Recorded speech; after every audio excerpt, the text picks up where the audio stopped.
So, starten wir? Ja. Du läufst, wir laufen. Den Clap müssen wir nicht machen, oder? Nee. Okay. Gut. Hä? Did you get that? I'm so Also ich verstehe nur Bahnhof. You only understand train station? It's all Greek to me. Understanding Train Station. Living Between Cultures with Josh and Phelan. Welcome back to another episode, everyone. Here's Josh. No. And Feli. It's always so cheesy. I hate we always have like a discussion about who has to start the episode. Intros and outros is something that we're not that good at. No, it's I'm just awkward. decent at it when I film alone. Yeah. But when I record something with you, it's just kind of awkward. I guess I'm just the, what would you say, unlucky charm? No, when it it's comes just to because like we're already like talking before the mics are running, right? Yeah. So then it's just kind of awkward to suddenly go into this, oh, now we're on the podcast mode. Now Yeah. we're like saying On-air hi personality. to everyone. Yeah, on-air personality. But yeah, welcome back, everyone. We're still in Munich right now, so we actually managed to record 2 episodes for you guys in person, which actually, it'll be like 2.5. true. Because we just got done doing something kind of fun for the next episode. I don't know if we want to say it, but... Yeah, I think we should. We asked you guys on Instagram what you would want us to ask people on the streets of Munich. So we got your responses on Instagram and we went out to the streets of Munich today, this morning, and we ran around with our microphone and we asked people about different things related to life in Munich, their view of Americans, and we're going to talk about those answers in, I believe, the next episode. Yeah, exactly. So that's kind of exciting. So we've been in full podcast mode lately, it feels like, which is good. I have a little bit of, oh my gosh, I haven't been speaking English. No, we too spoke much. German all day. Oh la la. I was going to say Vorlauf. We have... No clue how you would say that in English. We've managed to get a little ahead of ourselves or like build in some buffer now for the episode. So that's good. Yeah. I don't know. Have you been up to anything fun lately in Munich? I'm sure you're super skiing busy. yesterday. Yes, that's right. Well, you already know that. Yeah, I went skiing with my dad and my brother at a ski resort that's really close to Munich. It's like only an hour drive, depending on where you are in Munich. And it's Lengries Brauneck. It's pretty close and a nice resort, and I hadn't skied in forever. Yeah. I grew up skiing. I used to be really good, or at least I think I was really good. Like, my whole family is at a pretty high level because we're just like all Munich natives, and it was always kind of part of the family history. Like, my aunt does it, my cousins do it. We did it that everyone would just go on skiing vacation every year. So like in the winter, it was usually like 1 week where we would go on skiing vacation, and then sometimes on the weekends or just like for a day here and there because it's so close. Yeah. But I just like didn't really ski a lot in the last 10 years, ever since like kind of family vacations haven't been a thing anymore. Yeah. I haven't really been skiing a lot because it's also not my biggest passion. Like, I never really wake up and feel the need to like, oh, now I really want to go into the mountains and ski. But we went yesterday, and I wanted to go because like just hadn't been in such a long time, and it was going to be like a family outing.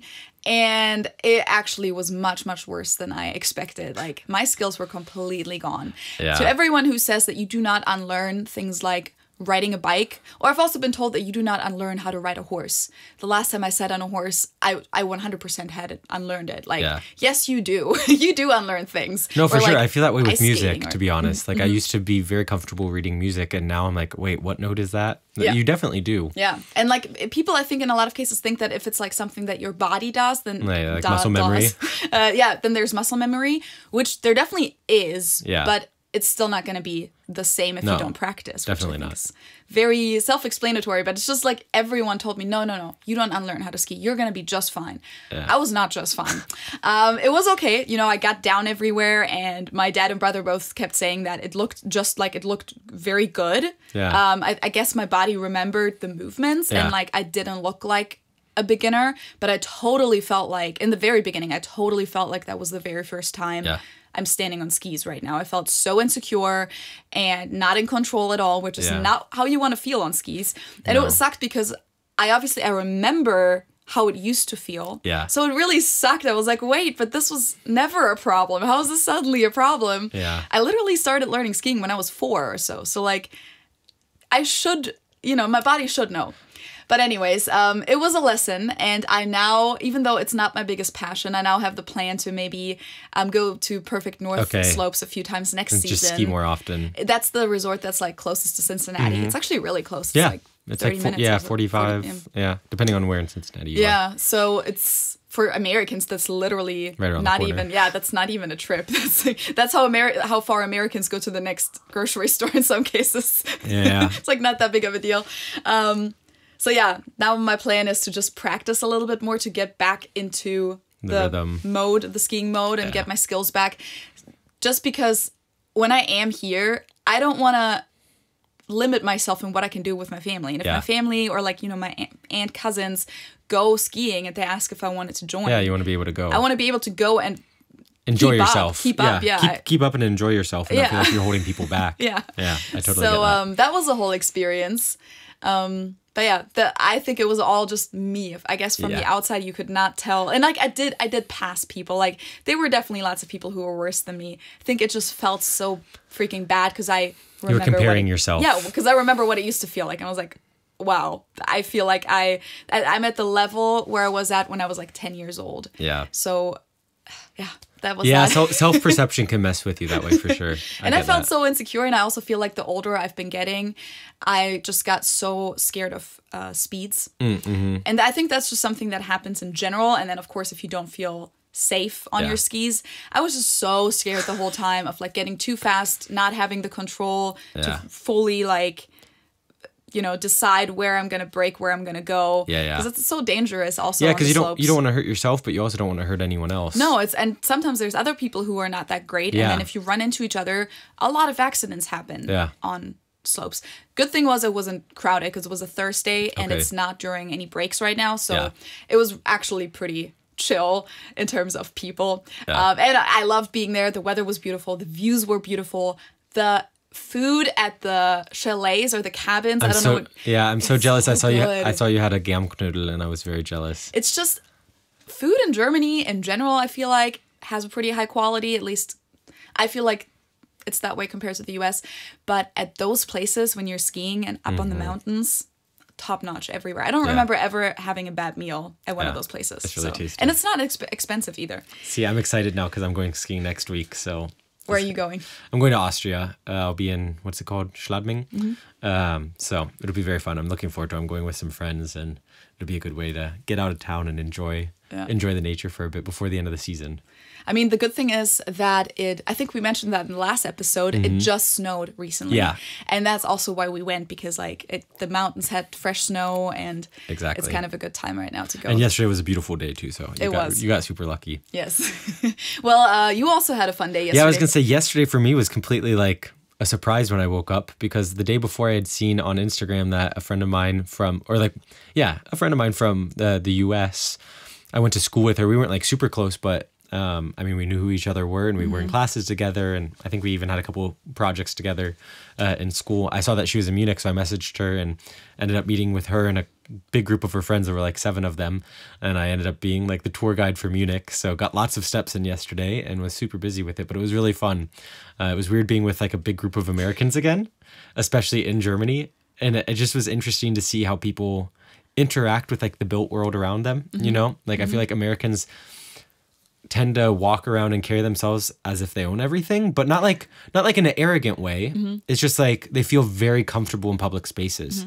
Like there was like some big artwork thing, not artwork, but big almost statue that they were like jumping up to see who could touch it. Oh, really? And I'm like, which one? It was near the Rewe at like between Odeonsplatz and Marienplatz in the Fünfhöfe. Ah, okay. It's like this big, it's not a statue, it's like a big ball that's hanging from the ceiling. That's hanging down, yeah. Uh-huh. And they weren't actually touching it, but like they were joking around, and I was like, I don't feel like many Germans would do that. Like, no, probably not. Like, I don't know, it just felt very American to me, like, oh, we're in this public space, but we're just going to be like we're at home. Right. I haven't experienced that in a while. Not saying it's a bad thing, it just was like, I kind of enjoy that. Yeah. I know that a lot of Germans think that that's embarrassing, or like you're not, because we talked about this in one episode where we talked about how a lot of German parents tell their kids when you're in public transportation to like speak quietly, like don't disturb anyone. There's like an indoor voice and an outdoor voice. Yeah. Like when you're among people, you don't want to be too loud. And I feel like that kind of lines up with that. Like Germans just wouldn't want to stand out like that in public. Not, of course, there are Germans who do that, but just in general. Yeah. Exactly. And it's not like they were trying to stand out. They were just having fun, you know? They were just being themselves, being self-confident. Exactly. So, it just was funny to see those type of interactions again. I was like, oh yeah, we Americans do that quite often. Yeah. But yeah, it was a really fun day, and it was nice to be able to show someone who I hadn't seen her in like 10 years since high school. That's crazy. So be able to show her around. Dude, she 9 was lucky. years. Yeah, they seemed super happy. I felt a little bad because I made them walk a lot, but I'm used to walking now. You're gonna walk either way, whether it's you showing them around or them trying to figure it out themselves. And I think they were happy just to not have to worry about like, oh, how do we get from A to B? Blah, blah, blah. I just kind of took them around and showed them what to do and told them what to eat and what to drink. And where all did you go? I mean, we just did like, it wasn't even that crazy. Okay. We met at Marienplatz. Then they wanted to go up to the top of the church, the Peterskirche. Mm-hmm. I was like, I'm not doing that. So I met up with them at the bottom again. Oh, okay. So they did do that. Yeah. Okay. I've been that's up a there lot before, of steps. Though. It was a nice day, but it wasn't that clear, so you couldn't see the mountains. Maybe if I knew you could see the mountains, I would have wanted to go up to the top. But so they went up there, and then we went to Hofbräuhaus because they wanted to go to Hofbräuhaus. After we went through like the Viktualienmarkt, we went through the Viktualienmarkt, then the Hofbräuhaus. Did you eat there or drink? Yeah, Hofbräuhaus, yeah. Okay. Food was just and then they were really interested by the Knödel, both the potato one and like the dumplings. Yeah. Uh-huh. And then what did we do? We walked past like the opera, to Odeonsplatz, through the Hofgarten, then went to the Eisbachwelle, which they didn't know about. Okay, so that's like they were usually surprised. In the tourists. Yeah, I just guides, I don't think they did much research. They were just like, we're gonna show up and figure it out when we're there. Right. The Eisbachwelle is that one spot, you guys may have seen it in videos, etc., where it's like a standing wave in Munich where there's always surfers all year round. Even now in the winter, there's always surfers there that just like surf that one static wave, which I guess like I've never really surfed, but people always say it's very different than surfing in the ocean. Yeah. But yeah, they thought that was super cool. Then we walked around the English Garden for a bit. Then I took them along the Isar. The river. Yeah, river, sorry. Yeah. The river, like the big river in Munich. I really wanted to get down to like the Reichenbachbrücke and sit, like I brought a blanket in case they wanted to sit down and just have a beer because it was such a nice day, but they were too exhausted. So we just went back to like Gärtnerplatz. Okay. And then back to Marienplatz. Okay. So it was a nice tour, but a lot of walking, especially because a lot of them, the majority of them had just gotten in that morning. Oh boy, okay. So they were exhausted from traveling. I gave them a full program. But yeah, it was really fun. It was super nice. That's cool. So yeah, if you guys ever want to book Josh as a tour guide, I guess he knows what he's doing. Yeah. I mean, I need to brush up on my facts, like give them some historical facts. That's true. Yeah, see, I wouldn't be able to do that. But at least I can tell them generally what like this is. Yeah. Like the Residenz and the opera, rather than them not having any clue, but I don't have any interesting stories to tell them. Yeah. Yeah, I wouldn't either, honestly. Even though I've heard stories, like I've been on tours even. I've been on sightseeing tours in Munich myself. I just forget those things again.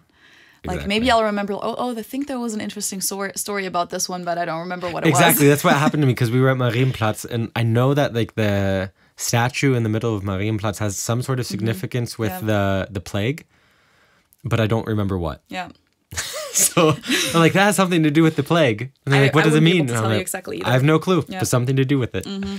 But yeah, that's what I've been up to since our last episode. Now I know we've done quite a few of these episodes, but we continue to get voice messages in. So we thought that we would do another dialect episode. So you guys have had the opportunity to send us audio clips of you speaking your dialect or your version of whatever, I guess English or German. Yeah, or your accent. It doesn't have to be a full-on dialect. Yeah. And we try to figure out where you're from based off of the way that you speak. And I think this is like episode 7 or so of the series. Is it really? I think like 6 or 7, something like that. Wow. And if you guys have seen the previous episodes, you know that if it were a competition, I would be like literally like at 0 and Josh would be like winning because he's just really good, obviously, with languages and dialects and accents and regions, both for English and for German. Like you're better with the German ones too.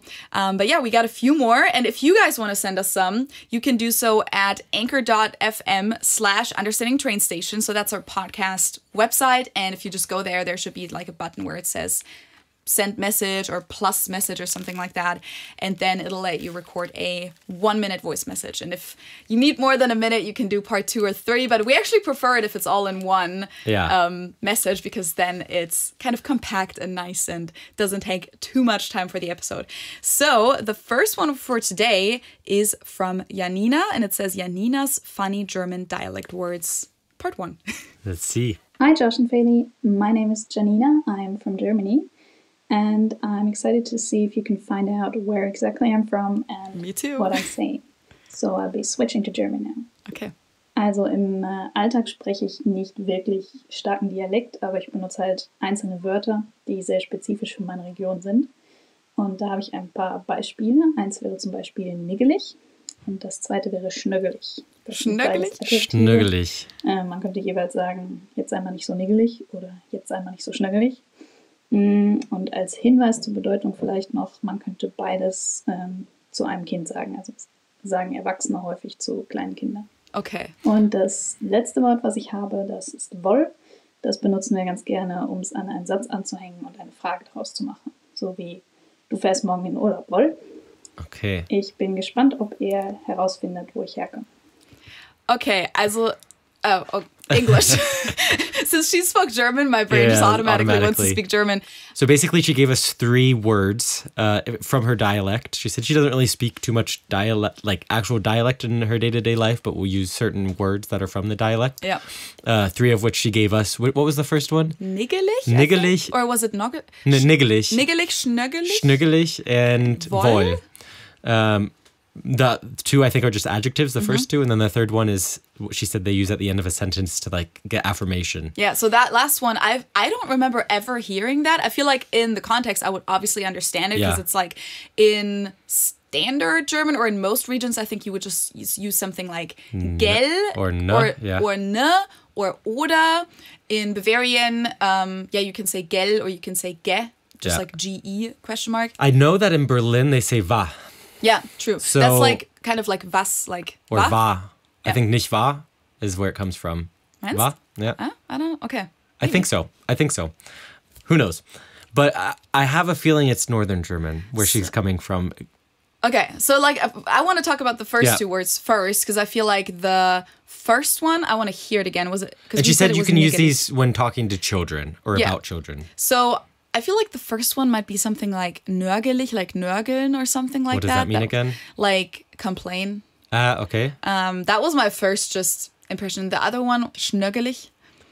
I just feel like it's when kids are not in a good mood, when they're not behaving or something like that. But when they're like moody, but I don't know, I could be completely off.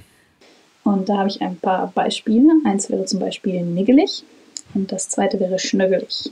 Schnöggelig. But it could also be something like niggelig. For some reason, I feel like niggelig just also has the ring of like maybe being like nitpicky or picky or something like that. Like quaglig.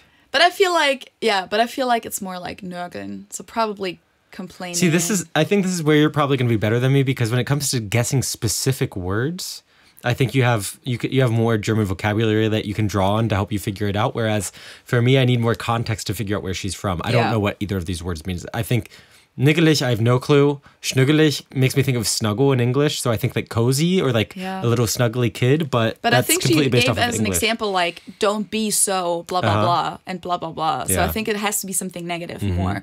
So my first guess, as you guys know, as I just said, I suck at these. So I might be completely off, but like my first guess was kind of like either like Hessisch or something like that because I feel like everything that's like niggelish. But she didn't say sh. She said niggelish. She didn't. But like that's if I gave like a Bavarian dialect word, I could pronounce it Bavarian or I could pronounce it normal. True. So I don't know, for some reason it sounded like it could be something like that, or it could also be like Rheinländisch. Everything that has like the soft consonants, I felt like it could fit into that.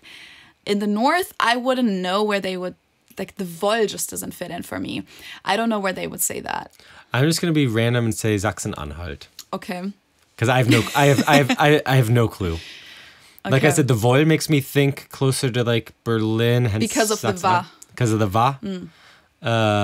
But I have no clue. I haven't heard her speaking enough of the dialect to be able to figure it out.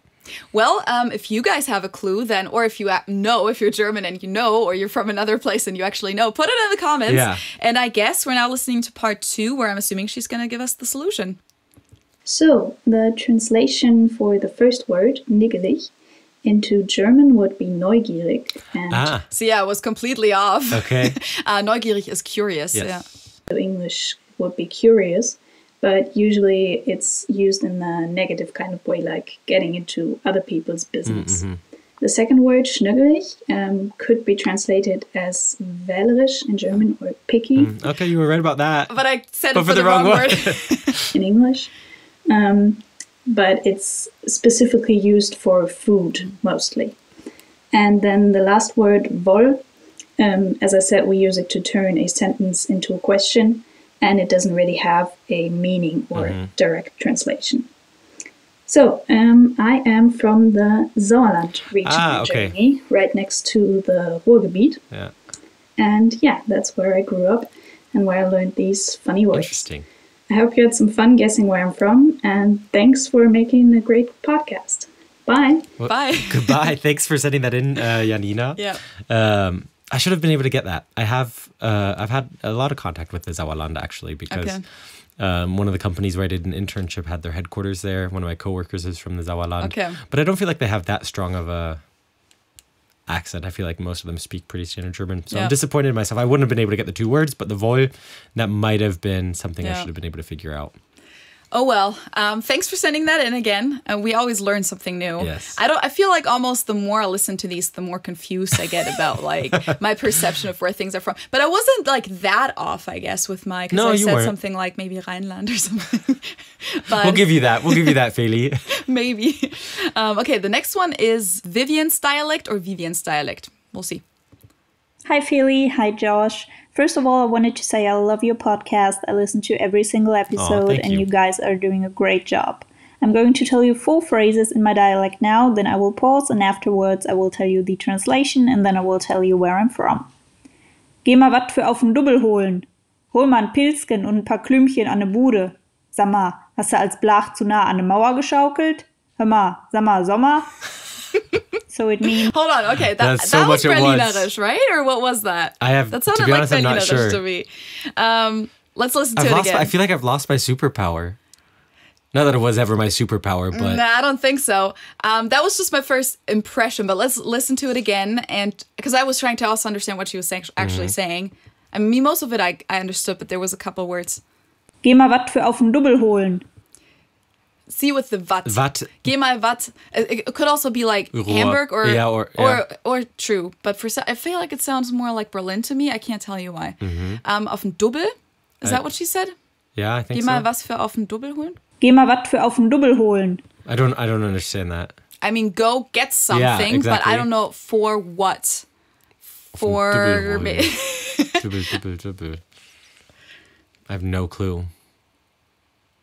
I mean... We're stumped. Maybe it's something like a weird term for pre-gaming. I'm trying to think like, or for what? Or for auf den Dubbel, maybe it's more like... Auf den Deckel? No. Or like aufs Brot. Maybe it's some kind of weird term for like, go get something from the store we can put on our bread. It's probably so I was off. gonna say, I don't think that's it, but who That's knows? like my best guess is because like, I'm just trying to think in which situations would you say a sentence like this, where you tell someone go get something for XYZ or to do something, but auf den Dubbel it could be like a place where like they hang out. Next one. Hol mal ein Pilzchen und ein paar Klümpchen an ne Bude. Sag mal, hast du als Blach zu nah an ne Mauer geschaukelt? Okay, I don't think it's Berlinerisch. I don't think so.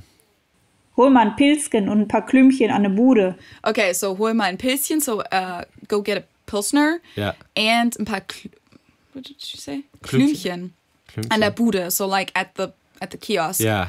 I don't know what Klümpchen would be. Probably either something alcohol or something to eat. Yeah. Could be some pastry. Could be like sandwich. Buletten or something. I don't know. Yeah. Maybe buletten. There's another word for bulette with a K, right? No, with a K. We say Fleischpflanzer. Yeah, in Bavarian it's Fleischpflanzer. Bulette, and there's another one. Maybe it's not with a K.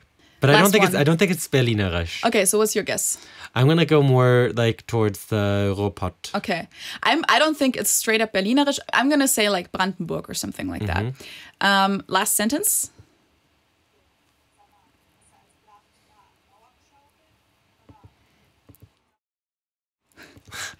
I'm not sure if the last part was connected to the previous sentence, but I think I hast du als blach zu nah an der Mauer geschaukelt? It's basically a way to saying like, are you stupid or something? Yeah. And I think blach probably has to mean child or girl, or I feel like, yeah. So did you swing too close to the wall as a as a child, as a or a little girl or something like that? Yeah, has to mean something like that. Yeah, that would make sense. I don't know.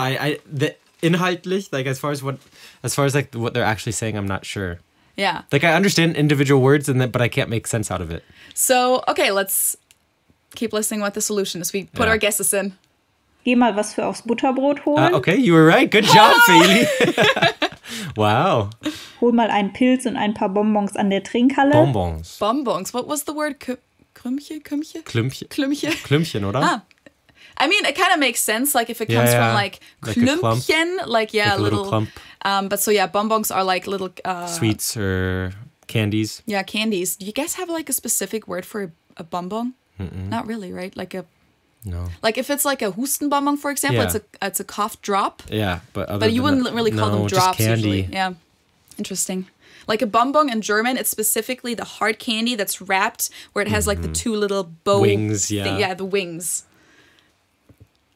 Sag mal, hast du als Kind zu nah an der Mauer geschaukelt? Ja. Hör mal, sag mal, sollen wir? Oh, we forgot to do that. Hör mal, Sommer, I think Sommer? that's... Hör mal, Sommer, I think is what she said earlier. I would have understood that in context, I think. Yeah. In terms of shall we leave, shall we get going? I'm from the Ruhrgebiet, and that was Ruhrpottdeutsch. Hey, okay. But I do have my powers still. You at least understood I think you understood the contents more than I did, but I was right about that. Woo-hoo. Okay, next up we got Treena. Where am I from? ? Accent/dialect test. Hi, Feli and Josh. Hello. My name's Treena, and I would like to see if you can figure out where I'm from. I'm a native English speaker, so at least there's that to give you a hint. And here is my statement. I'm going to take some loonies and toonies and drive to a Timmy's to get myself a double-double. So essentially, I'm... Okay. Do you understand it? Hold on, no, not really. I thought like... I feel like I've heard that before, and I don't know... I feel like I've been taught that before. Did we talk about that? I doubt it. What a loony is? I have a very strong guess of where she's from. Because like, isn't like a loon? That's like a certain term, like a loony. Right? In American English, like to be loony at least is like crazy. As an adjective. Oh, okay. But she, I don't think is American. And here is my statement. I'm going to take some loonies and toonies and drive to a Timmy's to get myself a double-double. A double-double. So is Timmy's like Tim Hortons? Yep. So she's Canadian? Yep. I think loonies and toonies refer to their $1 and $2 coins. I think. Yes, that's where I've heard that. I think I've heard that in How I Met Your Mother. Okay, yeah. Where they talked about I'm pretty Canadian, sure. I think that's, I'm not 100% sure, but that's what I think. It totally rings a bell. Timmy's is either very north in the U.S. or Canada. So Timmy's is like a Tim common Hortons. nickname for Tim Hortons. Or I believe so. And then a double-double, I'm guessing, is some sort of coffee. Mm-hmm. That's my guess, but I'm not sure what a double-double is. Yeah. Okay, cool. But I'm pretty sure loonies and toonies are $1 and $2 coins in Canada. I don't know where in Canada, though. I just was going to say, I'm going to guess Ontario. That would have been my only guess because I don't, like, she sounds relatively normal to me. Like normal, Northern American. I don't know why I don't think that she's like from British Columbia, but I'm feeling like Ontario. Not sure though. People in British Columbia also speak pretty like standard American English in most cases, right? Yeah. The only like, because I feel like I've like heard a lot of people on TikTok, etc., from British Columbia talk, and like the only thing that I usually hear with Canadians is like either they do the or they do the oot, the O, a boot, I don't know. Sometimes they don't do it very strong. Sometimes there are some Canadian accents that are just very like soft. They feel very soft. And then if you go like to Newfoundland out east, they have weird accents. Yeah. But I'm guessing Ontario. Okay. Drum roll, Canadian. And what I just said is I'm going to take some $1 and $2 coins and drive to the local coffee shop to get myself a coffee with 2 creams and 2 okay, sugars. that's a double-double. Okay. Interesting. Yeah, she didn't even say where in Canada she's from, but she didn't even translate like Timmy's. She just said coffee shop. Yeah. But do you think I wonder if Timmy's is just a general term for a coffee shop. That's what I'm wondering. If it just became like such a thing like Kleenex where you just use it to like whatever tissue you're using, and maybe they're just saying Timmy's for like a coffee shop. Who knows? But Tim Hortons is a chain for those of you who don't know it. And it's typical Canadian, right? Like, yeah. We have some of them in Ohio too. Yeah, I think I've seen them before. There used to be one actually on the University of Cincinnati's campus. Really? I don't know if it's still there, but yeah. I don't remember ever seeing that. Yeah, it was like over near Sigma Commons. Huh, interesting. Like over near Daniels. Well, thank you, Treena. That was really interesting to hear. Now we got John, and it says, Name revealed in recording. Okay. Ich habe in 4 Ländern gelebt, spreche 3 Sprachen, kann mich in einem anderen blamieren. Un des pays dans lequel j'ai vécu parle français, et un autre parle français et une autre langue que je ne parle pas. The other country I've lived in does not have an official language, and although English is definitely the primary language, there are many other languages spoken. Hablo también un poquito español. Are we supposed to like guess where he's from originally? I think so. I guess? Okay. He definitely has a North American accent in English. Yeah, that's what I mean. So he spoke French, then he said he lived in a country that doesn't have an official language, which automatically made me think the US, yeah. And he says English is the dominant language, language. And then he spoke a little bit of Spanish. Uh-huh. So, okay. I'm guessing he's American. I don't know where in the US he's from, though. But I think in all of the languages that he's spoken, he's had a North American English accent. Okay. So, yeah. Thanks for the podcast and the YouTube channel. Good stuff. Thank you. Born in the U.S., father from the Bronx, mother from Boston, lived in Europe from 1965 to 1976, born Bad Godesberg area from age 6 to 9, went to local schools, lived in Paris from age 9 to 15, Deutsche Schule Paris, Brussels from age 15 to 17, Deutsche Schule Brüssel, then back to the U.S., Senior year in high school was the first time in an English-speaking school. Wow. That's cool. So he said he went to a German school in Paris and in Brussels. Yeah, in Brussels as well. Yeah. Interesting. Yeah, that's crazy. But yeah, I mean, to Sounds me, like a cool I wouldn't story. have been able to tell that he's from the Bronx or Boston or either of those. I think he definitely has more of an East Coast sounding accent than anything else. But yeah, I couldn't tell that. Okay, next up we got Andrea or Andrea. Hi, my name is Andrea, and I wanted to see if you can figure out my accent. A little hint is it's not just one language and one particular accent that influences the outcome. And most of the time people don't get it right. I have heard very interesting places that I actually have never been to from people who are from those areas as well. And it interests me always a lot what people think. So when people ask me, where's your accent from? I generally don't give them an answer. I ask them to guess. So I'd be curious to hear what you have to say. Thanks so much for the podcast. I only recently discovered it and I really enjoy it. Keep up the good work. See ya. See ya. Thank you. So hopefully she tells us another one where she gives us the answer. Yes, there is another recording where it says result. Okay, I have a strong inclination. Okay, do you have an idea though? I mean, this is like totally your cup of tea. I felt like I heard Australian or New Zealand, or I bet I felt like it was more Australian. But she says it's so difficult, I couldn't tell you what the other influences. So she's given us a couple other hints as far as influenced by a lot of languages. Yeah. I would bet money that she's not Australian or Kiwi, but I hear the influence, which a lot of people mistake for this accent as well. But because of a lot of languages, I'm assuming that she's been influenced by a lot of native languages from that country and then also by Afrikaans, which makes me think that she is South African. Okay. She has, I don't know, there's some pronunciations of like the IRs that sound very, like the IR combination that sound very South African to me. Okay, like I can't imitate it. Okay. But if you play it again, I can maybe point some out. Hi, my name is Andrea, and I wanted to see if you can figure out my accent. A little hint is it's not just one language and one particular accent that influences the outcome. And most of the time people don't get it right. Yeah, exactly like the way that she said time there. It's not like a diphthong like we do in American English, like time. Yeah. But it's more like just one sound, and it's more like tight and in the back of her palate, I think. At least the way I hear it, but I could be wrong. I'm not a linguist, but that definitely sounded very South African to me. Okay, interesting. Well, should we listen to the results? Yes.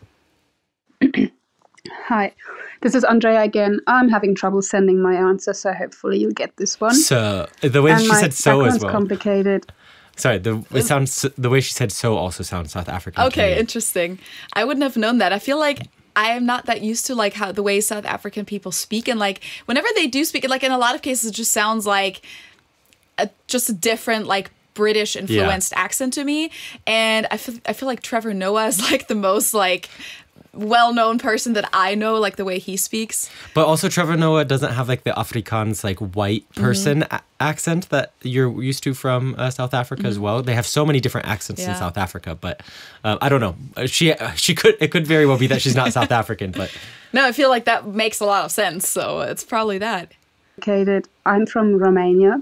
But I don't speak Romanian, I speak Hungarian, and the Hungarian we speak in Transylvania precisely is slightly different to the Hungarian in Hungary. The accent's very different, and sometimes never would have guessed this. So distinct that Hungarians have trouble understanding us, but most of the time we still can communicate. And then I went to school in the south of Germany, in Oberbayern, and have definitely some Bavarian influence. And I'm so confused. I didn't hear any Bavarian influence in her English. Not in her English, no. For 11 years, I've lived in Australia, in South Australia, where the English accent is again different to the one in Sydney or the rest of the country. So I assume all three have a role to play in my accent. And I honestly didn't really feel like I heard any like Hungarian or any of those accents. I don't really hear any Eastern European influence. Yeah. But I don't think she sounds like Australian. I'm not familiar with the different accents necessarily within Australia, but it would make sense that if she didn't grow up in Australia, that she would have like a weird mix. Yeah, like how people sometimes think, I sound American, but just not the same region they're from, or like not fully American, but they can't really tell. But yeah, I definitely wouldn't have been able to tell the Eastern European influence or German influence either. That's where I'm from. Thank you for the great podcast. Bye. That was a huge challenge. That was actually fun. Yeah, that's like expert level. Yeah, that's even too high for Josh. No, I'm just kidding. But I guess we didn't get that one right. We got 2 more people, but of course, if you guys want to send us some recordings for the next time we do these kinds of episodes, I don't know if you guys want us to continue this. Let us know in the comments too on YouTube. Because look, we started this at some point and we had way too many voice messages to get through in one episode. Yeah. And then every time we wanted to like catch up or like finish up the remaining episodes, the remaining voice messages. Yeah, there were so many new ones, so we just kept going and going. Usually every time we're together in person, we kind of do one of these. I don't know if you guys are getting tired of it though. Just let us know. Yeah, let us know, but we're actually about to finish them up for now, like finally finish up the list. But as I said, if you guys do want to send us more, you can do so on anchor.fm/understandingtrainstation. So next one, we have a recording where I'm not quite sure what the title is supposed to be, if this is a name or if this is a word. So I'm just going to play it. Hi, Feely and Josh. Hi. I may be really late on this, but just in case you guys are still doing the accent thingy, a lot of people say that the accent from my region is super obvious, but I'm told that mine isn't all that heavy. Anyway, here's a phrase used to measure how heavy it is, in case you guys haven't figured it out already. The coffee costs a quarter on the corner. I'm guessing New York. Or like I feel like every time people bring up an example sentence with coffee. Yeah. No, I mean, you can hear it, but very, very slightly. Like, it doesn't sound like strong New York, like what you would expect a New Yorker to sound like. But I hear just like, it's like a shadow of it, you know? Like the whole time I was thinking she reminds me of someone, and I still haven't figured out. Like when she started talking, I feel like I know someone who talks that way, or like I follow someone on the internet who talks that way, but I haven't figured it out yet who it is. Let's listen to it one more time because I just like now want to pay attention to it. But isn't like what's the coffee? That's like that's like Brooklyn, like real strong. Okay, Brooklyn, yeah. Because that's not what she did. No. Yeah, no, it just like every time someone mentions coffee in the example sentence, I'm like. New York. But that's I mean, that was my main reason too. Definitely sounds more East Coast. We'll see. Hi, Feely and Josh. I may be really late on this, but just in case you guys are still doing the accent thingy, a lot of people say that the accent from my region is super obvious, but I'm told that mine isn't all that heavy. Honestly, yeah, I feel like it's from like a TV show or so that like I'm familiar with this. Do we have her? Did she say what her name was? I forget. Nirka? No, I'm just wondering her ethnicity, because I almost, and I could be completely wrong. Like I said, this is just where my mind goes. It almost sounds like there are some like Latina vibes in the way that she says certain consonants. Yeah, that could be a thing. I could see that. But I don't know. Because like you obviously can't like tell someone's ethnicity necessarily from the way they speak, but in New York, they're very strong ethnic accents bubbles, as well. Like, yeah. Anyway, here's a phrase used to measure how heavy it is, in case you guys haven't figured it out already.